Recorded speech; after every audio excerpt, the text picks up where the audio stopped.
What was a time that the best revenge was just to let them ruin themselves. I had been dating Molly for about 6 months. The first 5 months were great. We started off slow, seeing each other once or twice a week for the first month.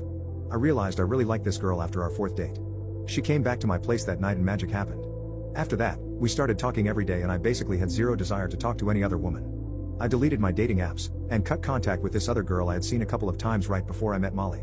I felt good that we had a good thing going. For the next 5 months, we went out every weekend, spending almost every whole weekend together.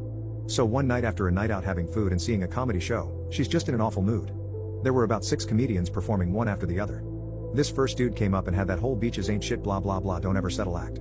It got laughs but not from me. After his set immediately, my girlfriend leaned over and asked what that was all about.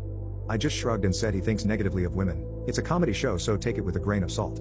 She just said I know, but then the whole rest of the show she couldn't find anything funny. Fast forward to the second to last guy who had a funny story about his cheating ex but no hatred in his voice. He seemed over it and did not badmouth her at all. Molly wanted to leave after this and I didn't object because I could tell she was not enjoying herself. The car ride home was absolutely projecting at its finest.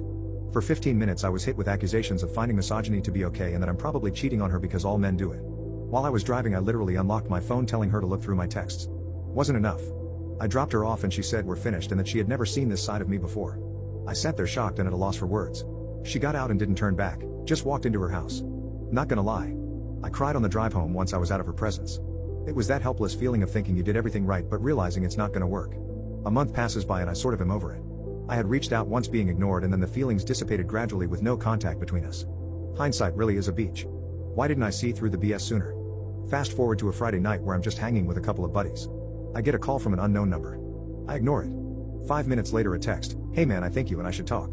You know Molly, I saw her text between you two and I think you're gonna enjoy this." I could feel this grin coming across my face as I realized what was happening. I knew before he told me. I call him and he basically told me that she was playing both of us. Except this dude had a far worse end of the stick. Come to find out they've been married for 2 years and he was home in Brazil taking care of his dying mother for the last 6 months.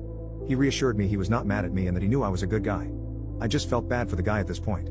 Here's the best part, he then explains to me that this past weekend they drove about 6 hours out of town for a concert and weekend getaway. At the concert, her phone died and he went to use the bathroom. He slipped away, drove back home in his car and packed all her shit up out of their house.